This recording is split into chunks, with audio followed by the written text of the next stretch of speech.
오늘 함께 나누실 하나님의 말씀은 시편 12편 1절부터 8절까지의 말씀입니다.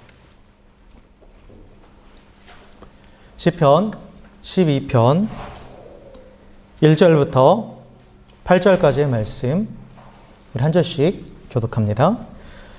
여호와여 도우소서. 경건한 자가 끊어지며 충실한 자들이 인생 중에 없어지나이다.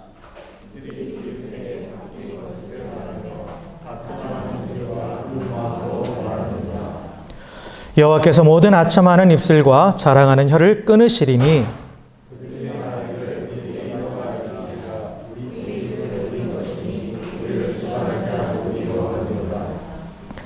여호와의 말씀에 가련한 자들의 눌림과 궁핍한 자들의 탄식으로 말미암아 내가 이제 일어나 그를 그가 원하는 안전한 지대에 두리라 하시도다.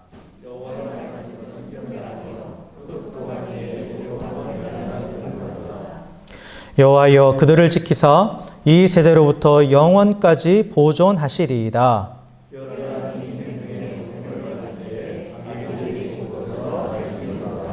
아멘, 아멘.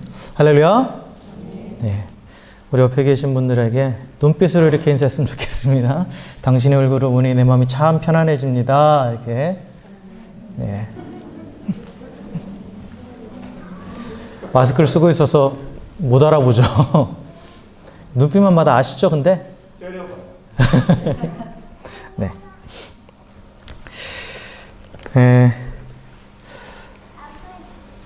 우리가 오늘 읽은 이 시편 말씀은 그 다윗의 시예요. 다윗의 시인데, 사실 그 하나님의 공의로우심과 또 이 세상에 돌아가는 모습 사이에 있는 어떤 그 괴리감에서 오는 하나님을 향한 탄식이고, 또한 하나님께 그 탄원하는 그러한 내용입니다. 우리는 하나님의 공의로우심을 믿죠.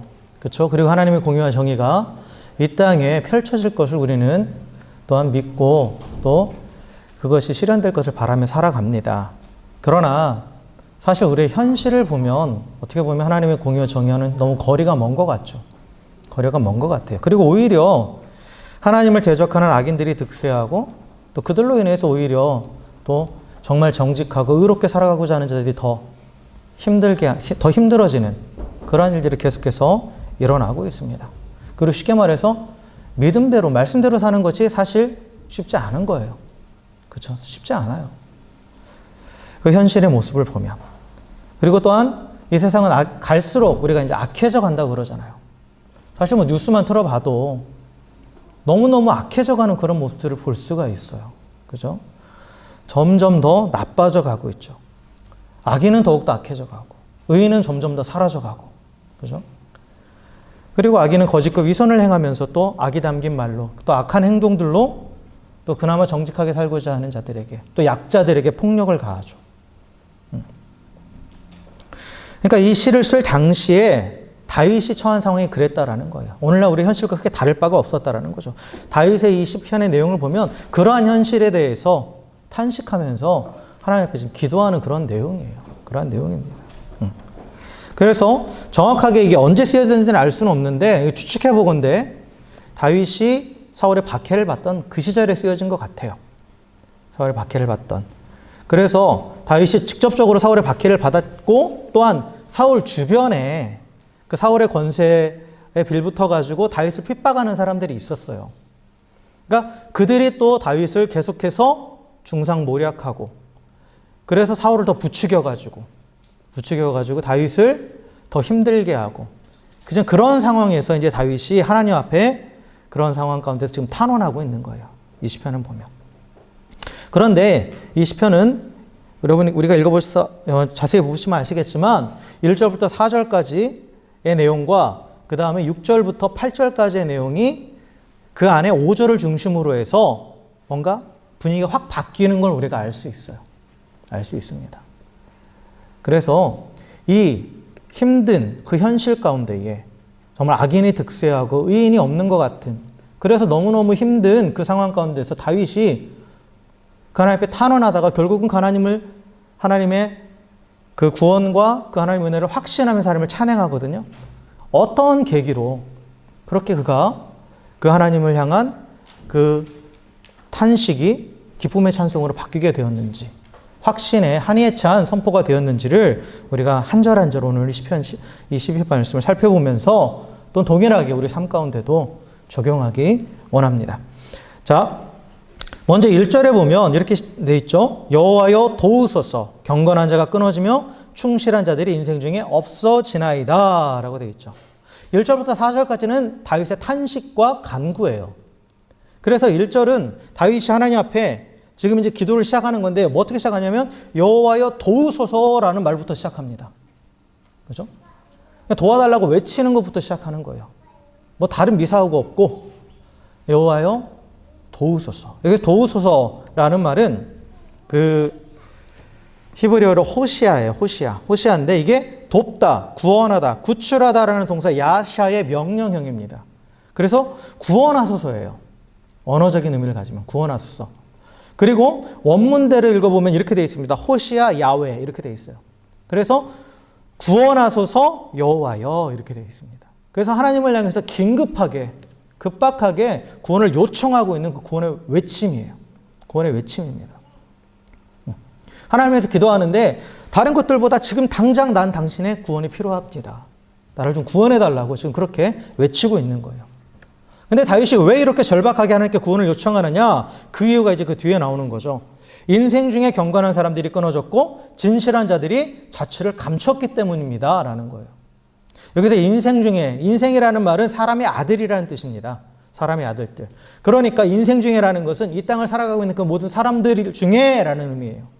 그 중에 경건한 자들이 없고 충실한 자들이 사라졌다라는 거죠. 그래서 경건한 자라는 말은 이 하나님의 성품인 헤세드, 즉 인애, 은혜에서 나온 단어예요. 그래서 경건한 자가 히브리어로 하면 하스이드거든요. 하스이드. 그래서 이 하나님의 은혜로부터 비롯돼서 하나님께 헌신된 사람, 하나님께 신실한 사람을 경건한 자다라고 이렇게 말합니다. 그리고 충실한 자가 오늘을 보면 에무님인데 이 에무님도 어디서부터 나온 단어냐면 하나님의 성품을 나타내는 신실함이라는 단어. 그게 히브리어로 에메트예요. 여기서 파생된 단어입니다. 그래서 이 충실한 자는 하나님과 사람 앞에 진실된 자, 또 그의 그 믿을 만한 사람을 가리키는 거예요. 그런데 이 경건과 충실, 이거는 뭐로부터 비롯된 거예요? 그래서 하나님의 성품으로부터 비롯된 거죠. 그래서 하나님의 인애와 하나님의 신실함으로부터 비롯된 거예요. 그래서 경건한 자, 충실한 자는 어떤 세상에 대해서 도덕적으로 살고 누군가에게 충성하는 그런 사람이 아니라 하나님과의 언약적인 관계 안에서, 하나님과의 은혜 안에서, 또 하나님의 신실하심을 닮아서 그 하나님의 언약 관계 안에서 살아가는 사람을 말하는 거예요. 쉽게 말하면 믿음으로 살아가는 사람이죠. 그리고 우리가 신약성경에서는 의인이라고 말하는, 의인을 가리키는 그런 표현이에요. 그래서 하나님과 바른 관계 안에 하나님을 섬기고 또 하나님을 온전히 믿고 그 믿음으로 살아가는 그러한 사람을 가리키는 그런 단어들입니다. 그래서 언약이라는, 하나님의 언약 안에 있다라는 게 핵심이에요. 경건과 충성은 하나님과의 언약 관계 안에서만 이루어지는 거예요. 이루어지는 겁니다. 그런데 다윗은 지금 뭐라고 말하냐면 이 경건하고 충성된 자들이 없다라는 거예요. 사라졌다라는 거죠. 사라져 있다. 지금 인생 중에 경건한 자가 끊어졌고 충실한 자들이 없어졌다라는 거예요. 나만 남았다예요. 저만 남았습니다. 그렇게 지금 하나님 앞에 탄원하고 있어요. 내 주변의 모든 사람들을 봐도 정말 하나님 앞에 경건하고 충실한 자가 없습니다. 근데 나는 하나님 앞에 경건하고 하나님 언약 안에 살고자 하는데 그들이 나를 핍박합니다. 그러니까 주님, 여호와여 나를 구원해 주소서라고 외치고 있는 거예요. 근데 이 다윗의 고백은 이 뒤에 가면 이런 비슷한 고백을 하는 사람이 있죠. 엘리야가 그랬죠. 엘리야가 그 로뎀나무 밑에서 이제 막 주님 나 좀 데려가 주세요라고 그렇게 너무 지쳐가지고 그렇게 했을 때 하나님께서 네가 왜 여기 있느냐라고 물어보시니까 엘리야가 하나님을 경외하는 자들은 다 사라지고 나만 남았습니다. 저밖에 없어요. 너무 힘들어요. 믿음 지키며 살아간다라는 게, 하나님의 종으로 신실하게 살아간다라는 게 너무 힘들어요. 라고 그렇게 하나님 앞에 똑같이 고백을 했어요. 똑같이 고백을 했습니다. 그때 하나님께서 너 말고도 7,000명이 더 있다라고 말씀을 하셨죠. 근데 어쨌든 간에 현실의 삶 가운데서 정말 경건하고 충실하게 하나님의 언약 안에 살아간다라는 것이 정말 쉽지 않다라는 거. 그걸 지금 솔직하게 하나님 앞에 고백하고 있는 거예요. 그래서 하나님이 구원해 주시지 않으면 나도 휩쓸릴 수밖에 없다. 그들과 똑같이 될 수밖에 없습니다. 라고 지금 그렇게 고백하는 겁니다. 그래서 하나님 앞에 구원을 요청하고 있는 거예요. 나를 이 상황에서 좀 건져달라고. 이 현실 가운데서 나를 좀 구해달라고 그렇게 하나님 앞에 기도하고 있는 거죠. 그러면서 다윗은 그 악인들의 모습을 2절에서 묘사해요. 악인들이 어떠한 모습으로 지금 살아가고 있는가? 그들의 특징이 무엇인가? 그들의 특징이 무엇인가를 얘기하는데 2절에 보면 그들이 이웃에게 각기 거짓을 말하며 아첨하는 입술과 두 마음으로 말하는도다 라고 얘기하죠. 그래서 경건함을 잃어버리고 충실됨을 잃어버린 채 하나님을 배반하고 언약 밖에서 살아가는 그러한 자들은, 그러한 악인들의 특징이 뭐냐? 아첨하는 입술을 가지고 있고 두 마음으로 거짓말하는 자라는 거예요. 여기서 이 거짓말은 결국 이 부정한 수단을 동원해서 나의 이익을 위해서 부정한 수단을 동원해서 남을 속이는 거예요. 남을 속이는 거예요. 그래서 이 거짓 안에 아첨도 들어가는 거고, 그리고 두 마음으로 말하는 것. 이게 두 개 다 들어가는 거예요. 두 마음으로 말하는 것은 기준을 두 개를 가지고 있다는 거예요. 기준을 두 개를 가지고 있어서 겉다르고 속다른 것. 이게 뭡니까? 위선이죠. 위선이에요. 그래서 이들은 자신의 이익을 위해서 이 아첨한다라는 건 뭐죠? 입에 발린 말을 하는 거예요. 듣기 좋은 말을 해주는 거예요. 그럼으로써 사람의 마음을 훔치죠. 그러면 사람의 마음을 훔치는 거예요. 그리고 위선은 뭐냐면 진리를 알아요. 진리를 아는데도 그것에 대해서 그걸 진리라고 말하지 않고 거짓을 말해요. 거짓을 말하고 또 다른 기준들을 가지고 여러 가지 기준을 가지고 그거에 따라서 막 행동하는 거예요. 그거에 따라서. 그러면서 다른 이들을 속이는 거죠. 이것도 마찬가지예요. 자신의 이익을 위해서. 자신의 이익을 위해서. 그래서 다윗은 이 악인의 특징을 다른 걸로 말하는, 다른 것보다도 그 말을 얘기하는 거예요. 그들은 거짓을 말하는 자다. 거짓을 말하는 자다. 자신의 이익을 위해서 아첨하고 위선을 떠는 자들이다. 라고 얘기합니다. 그런데 이 말이라는 것은 사실 생각의 표현이요, 행동의 동기가 되는 게 말이에요. 그죠? 그렇기 때문에 이들의 말은 결국 그들의 전부를 보여주는 거예요. 사람은 그 사람이 무슨 말을 하는가를 보면 판단할 수 있죠. 그죠? 그 사람의 언어는 그 사람의 사상의 표현이에요. 생각의 표현이에요. 그렇죠? 그리고 그 생각이 표현되는 대로 행동하게 돼 있어요. 그렇기 때문에 말은 그 사람 전체를 보여주는 거예요. 어떤 말을 하느냐. 어떤 말을 하느냐. 근데 악인은 거짓을 말한다라는 거예요. 진리가 아닌 거짓을 말한다라는 거죠. 무엇을 위해서? 자신의 이익을 위해서. 그래서 이웃을 속이면서 빼앗는 자라는 거죠. 빼앗는 자다라는 거예요. 그리고 그러한 거짓을 말하는 악인들이 지금 그 말로 자신도 핍박하고 있다는 거예요. 다윗도. 다윗에 대해서도 거짓을 말하면서 사울 주변에서 거짓을 말하면서 다윗을 실각시키면, 다윗을 치면 그 권세가, 그 권력들이 자기들한테 오니까 자기 이익을 위해서 그 말로, 거짓으로 자꾸 다윗을 음해하고 그것으로 또 다윗을 힘들게 하고 있다는 거죠. 그러니까 본인의 현실을 정확하게 지금 하나님 앞에 고백하고 있어요. 고백하고 있습니다. 그리고 나서 3절과 4절에서 하나님 앞에 간구해요. 그들을 심판해달라고. 그들을 심판해달라고 간구합니다. 그래서 3절에 보면 여호와께서 모든 아첨하는 입술과 자랑하는 혀를 끊으시리니 라고 표현되어 있죠. 이것은 여호와여 모든 아첨하는 입술과 자랑하는 혀를 끊어주소서라는 그런 의미예요.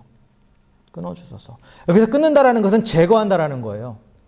그래서 여기서 아첨하는 입술은 거짓말하는 거잖아요. 근데 그 뒤에 뭐가 나왔냐면 자랑하는 혀라는 게 나왔어요. 자랑하는 혀. 이 자랑하는 혀라는 것은 무슨 말이냐면 교만하고 잘난 체 하면서 자신을 뽐내는, 자신을 드러내는 그러한 말들을 가리키는 거예요. 내가 잘났다 이거예요. 내가 잘났다. 교만함이죠, 교만함. 교만함. 그런데 이 교만함을 왜 제거해달라고 하냐면 이 교만함은 사람을 향한 게 아니에요. 하나님을 향한 겁니다. 하나님을 향한 거예요. 그래서 4절에서 이렇게 말하죠. 그들이 말하기를 우리의 혀가 이기리라. 우리 입술은 우리 것이니 우리를 주관할 자 누구리요. 그러니까 자랑하는 혀가 하는 말이 이거라는 거예요. 우리의 혀가 이기리라. 우리 입술은 우리 것이니 우리를 주관할 자 누구뇨. 이런 식으로 표현한다라는 거죠. 이거는 무슨 의미냐. 내 혀가 이긴다. 내 말이 이긴다. 내 말이 그 어떤 것보다 능력 있다. 즉 내가 그 어떤 것보다 능력 있다라는 거예요. 내가 하나님보다 크다. 하나님보다 크다. 내가 뭐든 다 할 수 있다. 그리고 그 입술이 내 것이라는 것. 그래서 누구도 나를 주관할 수 없다. 이건 한마디로 누가 나의 주님인가? 나다. 나야. 난 내 거야. 난 나야. 누구도 나를 주관할 수 없어. 라는 거죠. 이것은 결국 다시 표현하면 뭐예요? 하나님이 없다라는 거예요. 하나님이 없다라는 거죠. 진정한 인생의 주관자 되시는, 모든 만물의 창조도 되시고 모든 인생의 주관자 되신 하나님이 없다라는 표현이에요. 이거는. 우리를 주관할 자 누구냐? 아무도 없다. 하나님도 없다라는 거죠. 그래서 이 악인들은 이 자랑하는 혀는 결국 내가 하나님이다. 내가 하나님이다. 내가 하나님이다. 그래서 다윗은 그러한 악인들의 교만을 심판해달라고, 또한 이 자신의 이익을 위해서 거짓을 말하는 그들을 심판해달라고 지금 하나님 앞에 지금 구하고 있는 거예요. 구하고 있는 거예요. 하나님은 악인의 모든 거짓을 미워하시죠. 그리고 교만을 심판하시는 분입니다. 심판하시는 분이에요. 그리고 하나님께서 반드시 그 악인의 거짓된 말과 교만을 심판하시는데 어떻게 심판하시느냐? 그 말대로 그들에게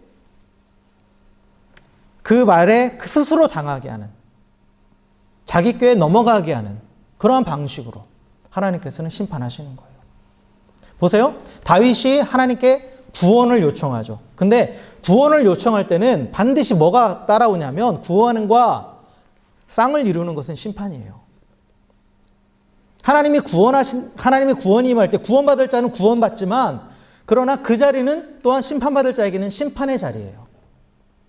그러니까 다윗을 핍박하는 자에게 있어서 하나님이 구원하실 때는 다윗은 그 핍박으로부터 하나님께서 구원하시지만 그를 핍박하는 자들은 어떻게 하는 거예요? 하나님께서 심판하시는 거예요. 심판하시는 거예요. 그래서 다윗은 그 하나님의 구원과 심판을 지금 구하면서 탄식하면서 지금 하나님 앞에 간절히 기도하고 있는 거죠. 간절히 기도하고. 그들이 말대로, 그들의 행위대로 하나님 갚아달라고. 지금 그렇게 기도하고 있습니다. 기도하고 있어요. 그런데 이렇게 간절히 탄식하며 기도할 때 하나님께서 다윗에게 말씀해 주시는 거예요. 지금. 다윗이 기도 가운데 하나님의 음성을 들은 거예요. 그래서 5절의 말씀이 그거예요. 자, 우리 다 같이 5절 한번 읽어볼까요?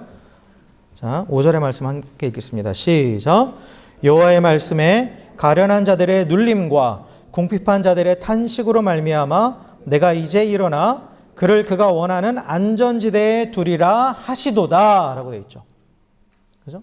다윗이 이 말씀을 들었다라는 거예요. 직접. 하나님께서 내게 하신 말씀을 하나님이 이렇게 말씀하셨다. 내가 그렇게 간절히 기도했더니 하나님께서 다윗에게 이 말씀을 하신 거예요. 1절부터 4절까지 악인의 거짓이 판치는 현실을 탄식하면서 하나님의 구원을 간구하고 심판을 위해서 기도하니까 하나님께서 응답으로 말씀해 주신 거예요. 하나님 응답이 뭐로 임한 거예요? 말씀으로 임한 거예요. 말씀으로 임한 거죠. 그래서 그 기도에 응답 주신 그 여호와의 말씀을 선포하는 거죠. 그게 바로 5절의 말씀이에요. 그래서 이 말씀을 직역하면 이렇게 되는 거예요. 여호와의 말씀이다. 내가 비참한 자들의 눌림과 궁핍한 자들의 탄식 때문에 이제 내가 일어날 것이다.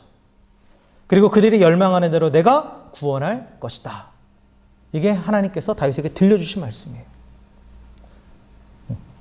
여기에서 하나님께서 하실 것 두 가지가 나오죠. 내가 일어나겠다. 그리고 내가 구원을 베풀겠다. 라는 거죠. 일어나신다라는 건 뭐예요? 직접 행하시겠다라는 거죠. 가만히 있지 않으시겠다라는 거죠. 행동하시겠다라는 걸 표현하는 거예요. 그래서 적극적으로 하나님께서 그 모든 상황 가운데 개입하시겠다라는 거죠. 하나님은 저 멀리 계신 하나님이 아니라는 거예요. 우리 하나님 앞에 간구할 때, 기도할 때 하나님의 응답은 그냥 두리뭉실하게 저 멀리서 그냥 니들 알아서 해, 이게 아니라는 거죠. 내가 친히 개입하겠다. 그리고 하나님께서 어떻게 하시겠다? 구원을 베푸시겠다라는 거예요. 구원을 베푸시겠다. 여기서 누구를 위해서 그런다고 그래요? 여기 보면 가련한 자들의 눌림과 궁핍한 자들의 탄식으로 인해서라죠. 이 가련한 자들, 궁핍한 자들이 누굴까요? 이게 1절에 나온 경건한 자와 충실한 자예요. 그래서 경건한 자와 충실한 자들은 이 악인의 거짓이 판치는 세상에서는 가련하고 궁핍한 처지에 놓이는 거예요. 그들의 핍박으로 인해서. 세상적으로는 위축되고 오히려 정말 이런 악인들보다 너무 초라하게 그 가련해 보이고 궁핍해 보인다라는 거예요. 근데 하나님께서 그들의 탄식을 들으시긴다라는 거죠. 그리고 일어나서 직접 그들의 삶 가운데 개입하셔서 그들을 그가 원하는 안전한 지대에 두시겠다. 안전한 곳에 두시겠다라고 그렇게 말씀하시죠. 여기서 안전한 지대, 안전한 곳은 구원의 장소를 말합니다. 그래서 안전한 지대에 두리라 이 말씀은 내가 구원을 베풀 것이다 라는 거예요. 내가 구원하겠다라는 그런 의미입니다. 자, 다윗이 1절에서 어떻게 간구했어요? 여호와여 구원하소서라고 간구했죠. 그러니까 하나님은 어떻게 응답하셨어요? 내가 구원하겠다 라고 응답하셨죠. 다윗의 기도에 대한 정확한 하나님의 응답이에요. 그죠? 그래서 하나님께서 다윗의 기도를 들으셨다라는 거고 그 기도에 대해서 정확하게 지금 응답하고 계시는 거예요. 그래서 하나님께서 이 거짓말하는 자들에게 고통받고 아첨하는 자들에게 조롱을 당해서 가련하고 궁핍한 처지에 놓여 있는 그런 경건한 자들, 충실한 하나님의 사람들을 구원하시겠다라고 선포하신 겁니다. 그리고 하나님의 구원의 손길이 가장 안전한 곳이라는 거죠. 그것이 가장 안전한 곳이라는 거예요. 그래서 하나님은 의인의 기도를 들으십니다. 간절한 탄식 소리, 간절한 외침을 하나님께서 반드시 듣고 계시는 거예요. 그리고 응답하신다라는 거죠. 그런데 기도의 응답은 뭐예요? 말씀이에요. 하나님 우리에게 말씀으로 응답하십니다. 나중에 뒤에도 보겠지만 사실 다윗이 기도를 하나님 응답을 들었을 때도 마지막에 고백하는 거 보면 현실은 똑같아요. 변함이 없어요. 근데 하나님께서 말씀으로 응답하시니까 다윗이 현실을 대하는 태도가 바뀌어요. 바뀝니다. 우리가 기도에 응답하면 내가 원하는 뭐 어떤 일들이 막 탁탁탁탁 되고 물론 그런 경우도 있어요. 그러나 실제로 하나님의 응답은 말씀으로 응답하시는 거예요. 말씀으로. 그래서 우리가 간절히 하나님 앞에 기도할 때는 어느 때까지 기도하는 거냐? 하나님께서 이에 대한 약속의 말씀을 주실 때까지 기도하는 거예요. 약속의 말씀을 주실 때까지. 그러면 그 약속의 말씀을 붙잡으면 현실이 변화되지 않고 어떤 문제가 상황이 변화되지 않아도 그것을 보는 우리의 시선이 바뀌게 돼요. 바뀌게 됩니다. 그래서 능히 그 모든 현실을 극복할 수 있게 되는 거예요. 극복할 수 있게 되는 거죠. 그래서 다윗이 이 하나님의 약속의 말씀을 듣고 확신하는 거예요, 이제. 확신하는 거예요. 여전히 현실은 그대로예요. 여전히 사울은 그를 죽이려고 그러고 그 주변에 핍박하는 자들 여전히 그대로 있어요. 그런데 다윗은 이 하나님이 주신 이 약속의 말씀을 붙잡고 확신하면서 평안을 누려요. 그 근거가 뭐냐? 왜 하나님의 말씀을 내가 신뢰할 수 있느냐? 6절에서 나와요. 여호와의 말씀은 순결하며 흙 도가니에 7번 단련한 은 같도다 라고 이렇게 말하죠. 하나님의 말씀에 대해서 뭐라고 얘기합니까? 순결하다. 그리고 그 하나님의 말씀은 흙 도가니에 7번 단련한 은과 같다라는 이런 표현을 하고 있어요. 그 성경에서 7이라는 숫자는 완전수입니다. 완전수예요. 완전함을 상징하는 숫자예요. 그리고 여기 보면 단련했다. 단련하다라는 것은 이 정지하고 걸러내는 것을 의미합니다. 왜 우리가 그 호주가 제일 유명한 사실 호주는 유명한 수출품이 뭐가 있죠? 네? 와인도 있고 소고기도 있지만 사실 가장 무역 비중이 높은 게 철광석이죠. 철광석이에요. 또 금도 엄청나게 나오죠. 그렇죠? 이 광물들을 그런데 철광석이라는 것은 철을 함유한 돌이잖아요. 금광석도 마찬가지죠. 금을 함유한 돌이에요. 그래서 금 1g을 얻어내기 위해서는 수십 킬로그램의 그 철광석을 금광석을 녹여야 된다고 그래요. 금 1g을 얻기 위해서는. 그 녹이는 과정, 녹여서 순수하게 내가 원하는 뭐 철을 뽑아내든지 금을 뽑아내든지 은을 뽑아내는 그 과정을 재련이라고 그러죠. 재련이라고 그럽니다. 그래서 여기서 도가니에 7번 단련했다라는 것은 이 도가니라는 거 큰 뭐죠? 이게 하여튼 그런 것을 철광석을 넣고 그 안에 또 같이 뭐 어떤 또 잘 이렇게 온도를 올려줄 수 있는 그런 것들을 넣고 같이 불을 붙이잖아요. 그게 이제 그 도가니란 말이에요. 거기서 계속해서 불을 붙이면서 온도를 올리면 불순물들은 어떻게 됩니까? 다 제거되죠. 순수한 은이 남고 순수한 금이 남고 순수한 철이 남아요. 그죠? 지금 그거를 얘기하는 거예요. 근데 이 과정을 7번 했다라는 거예요. 7번 했다라는 건 뭐예요? 완전하게 순수한 그 결정체만 남았다라는 거죠. 하나님의 말씀이 그렇다라는 거예요. 하나님의 말씀이 불순물이 하나도 없는 완전함 그 자체다. 순결함 그 결정체다라고 얘기해요. 이건 무슨 얘기냐? 여기서 말하는 불순물은 뭐냐? 아첨, 위선, 거짓, 자랑하는 말 이런 것들이에요. 그런 게 없다라는 거예요. 거짓이 전혀 없다라는 거예요. 하나님의 말씀은 이렇게 모든 불순물이 없는 완전한 말씀이고 그렇기 때문에 그 말씀은 확실하다. 그 말씀은 반드시 성취된다라는 거죠. 근데 이것은 악인의 말과 완전히 대조되는 거죠. 악인의 말은 뭐밖에 없는 거예요? 거짓, 아첨, 위선, 자랑하는 말 이런 거밖에 없잖아요. 이건 불순물이에요. 이거는 도가니에 들어가면 어떻게 되는 거예요? 다 사라져요. 악인의 말은 겉은 번지르르하고 당장은 뭐가 있는 것처럼 보이지만 결국은 어떻게 된다고? 다 사라져 버린다라는 거예요. 그 말은 뭔가 막 엄청난 업적을 만들어내는 것 같고 뭔가 많이 쌓아놓는 것 같지만 마지막 날 분명히 말씀하시잖아요. 불로 심판하실 때 다 사라진다라는 거예요. 허황된 것이라는 거죠. 허황된 것이라는 거예요. 그래서 다윗은 지금 하나님의 말씀을 들었단 말이에요.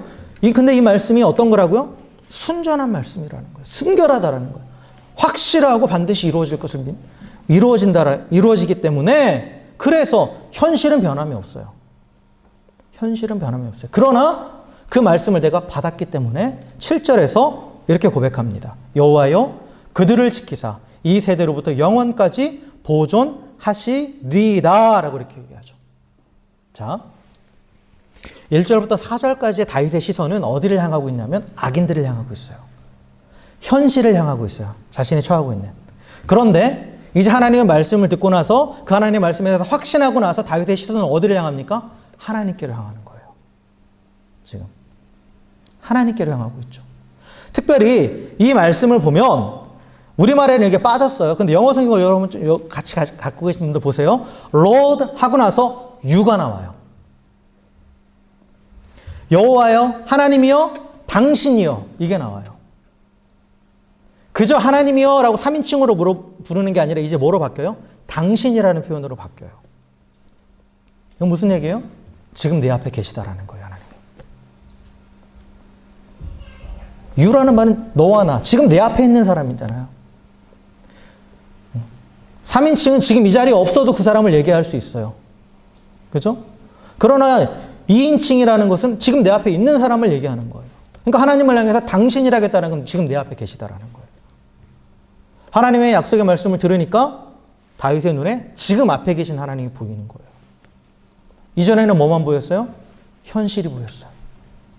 자신을 핍박하고 괴롭게 하는 그 현실밖에 안 보였는데 그런데 그것을 가지고 하나님 앞에 나가서 기도했더니 하나님께서 말씀을 주시고 그 말씀을 묵상하니까 하나님의 말씀에 신실하심을 묵상하니까 하나님이 지금 눈앞에 보이는 거예요. 느껴지는 거죠. 그래서 내 앞에 계신 여호와 당신만이 그들을 지키시고 이 세대로부터 영원까지 우리들을 보호할 것입니다. 라고 얘기해요. 하나님의 구원을, 하나님의 보호하심을 지금만을 얘기하는 게 아니라 이제 뭐로 확장시켜요? 영원으로 확장시키죠. 영원으로 확장시키는 거예요.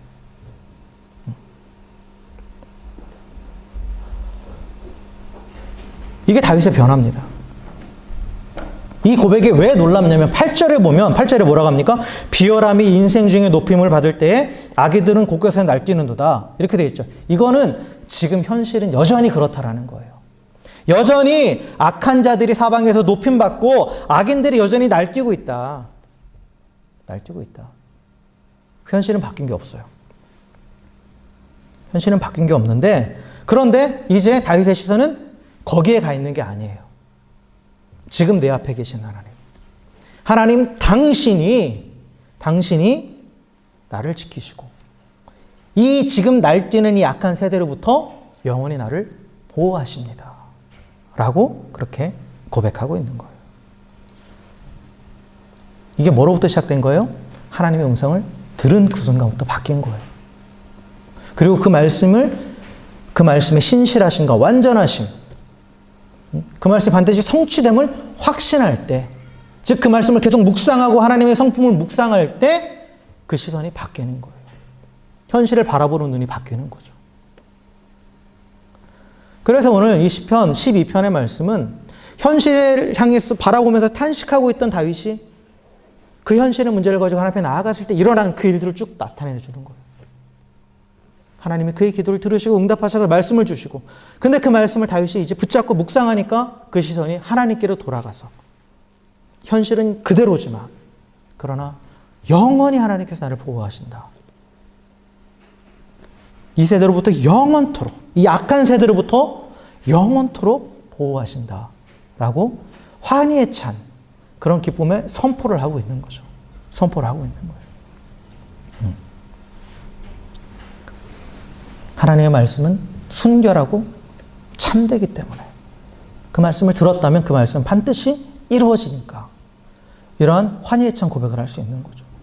단순히 또 현실의 문제만이 아닌 영원까지 하나님께서 보호하시고 지키신다라고 그렇게 선포하는 겁니다. 그래서 이러한 상황은 사실 다윗의 때는 지금이나 마찬가지예요. 우리가 상황 처해 있는 현실도 보면 정말 하나님의 사람으로 의롭게 살아간다는 게 서두에도 말씀드렸지만 그게 쉽지 않아요. 오히려 세상은 자신의 이익을 취하고 또 거짓과 속임으로 또 아첨의 말을 하면서 또 세상의 흐름을 따라가는 것이 오히려 또 지혜롭다고 그러고 하나님 말씀대로 순종하며 사는 것이 어리석다고 그러고 그렇게 할 수 없다라고 그렇게 얘기하죠. 계속해서 할 수 없다라고. 그래서 점점 경건한 자와 충실한 자들이 사라져가고 있어요. 사라져가고 있죠. 그러나 이 악한 세상에서 구원받는 유일한 길은 하나님의 순결한 말씀을 듣는 것밖에 없습니다. 아무 생각 없이 그걸 따라가면 결국은 그 길은 멸망이에요. 멸망이죠. 그래서 오늘 다윗의 예처럼 다윗이 그 현실의 문제를 가지고 하나님 앞에 나아갔을 때 그건 하나님의 말씀을 들었고 그리고 그 하나님의 말씀을 가지고 묵상했을 때 하나님의 도우심에 대한 확신이 생기고 그의 시선이 하나님께로 향했을 때 상황은 그대로지만 하나님의 구원과 영원한 보호를 확신하고 결국 그의 현재적인 삶 가운데 뭐가 임한 거예요? 평안이 임한 거예요. 평안을 누리게 되는 거죠. 그래서 악이 득세하고 오히려 의인을 핍박하는 이 세대에서 승리하는 비결은 순결한 하나님의 말씀, 그 하나님의 말씀을 붙잡고 그 하나님의 말씀을 신뢰하는 것입니다. 신뢰하는 거예요.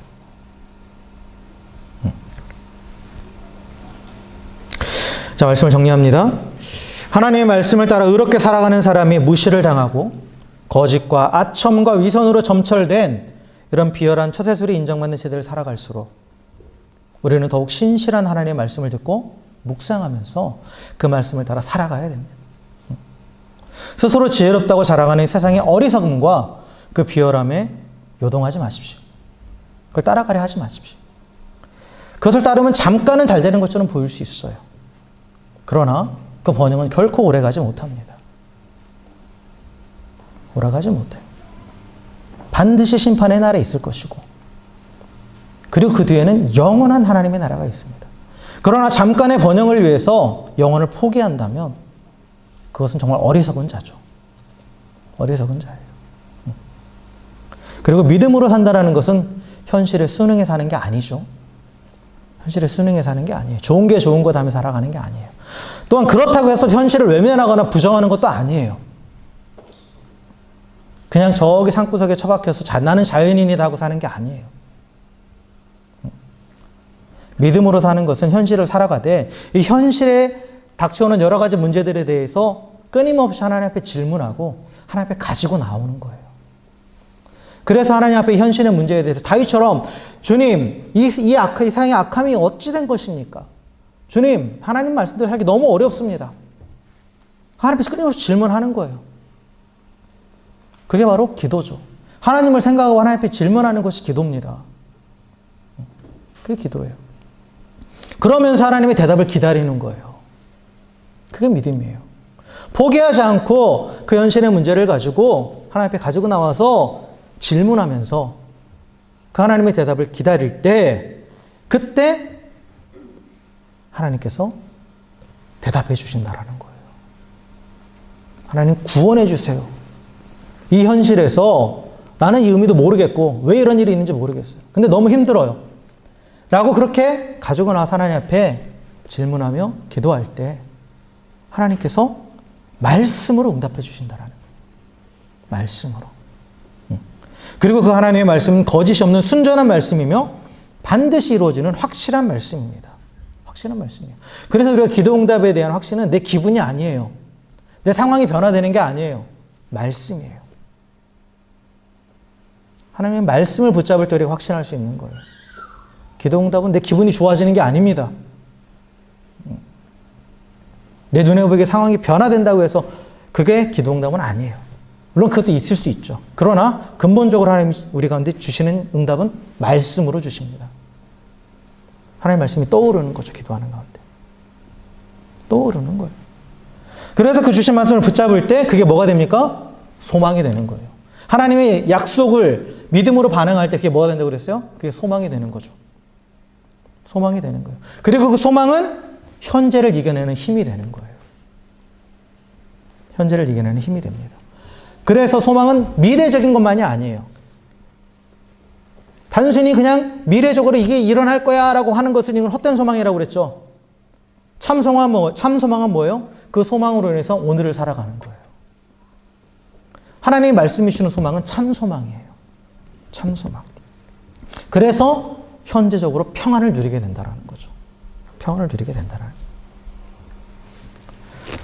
사랑하는 성도 여러분, 세상은 갈수록 악해져 가고 이 교만한 세상은 하나님을 모욕하고 그리고 오히려 하나님 없다 하면서 자신을 높이는 자들이 더 높아져 가고 있습니다. 그렇게 보여요. 진실하고 정직한 자들은 점점 사라져 가고 있습니다. 그래서 이 땅 가운데서 이 시대에서 온전한 믿음으로 살아간다는 게 정말 쉽지만은 않아요. 쉽지만은 않아요. 당장 현실 가운데 닥쳐오는 문제들이 있습니다. 부딪히는 문제들이 있어요. 그러나 하나님은 그 가운데에서도 정말 갈등하면서 때로는 정말 질문하면서 탄식하면서 하나님 앞에 기도하는 자의 그 기도를 들으십니다. 듣고 계세요. 그리고 말씀으로 응답해 주십니다. 말씀으로 응답해 주세요. 그래서 그 말씀을 붙잡는 그 의인들을 하나님께서 지켜주시고 또한 그들을 통해서 하나님의 나라를 이 땅 가운데 이루어 가십니다. 그래서 우리가 항상 그 하나님 앞에 우리 현실의 문제들을 있는 그대로 가지고 나아가서 하나님 앞에 때로는 탄식하고 때로는 울부짖으면서 몸부림치십시오. 그럴 때 하나님의 또한 주시는 말씀을 붙잡고 그 하나님이 또한 약속을 이루실 것들을 믿고 하나님의 말씀을 따라서 또 경건하고 충성되게 충실하게 그래서 하나님이 찾으시는 그런 이 땅 가운데 의인의 삶을 살아갈 수 있는 저 여러분들에게 주의 이름으로 간절히 축원합니다. 그래서 다윗처럼 그 말씀을 붙잡고 나서 모든 사람들에게 신실하신 하나님, 그 하나님을 의뢰하는 자는 영원토록 보호하신다라고 지키신다라고 그렇게 선포할 수 있는 그러한 믿음의 사람으로 세워져가는 우리 모두가 되기를 다시 한번 주의 이름으로 간절히 축원합니다. 함께 기도하겠습니다.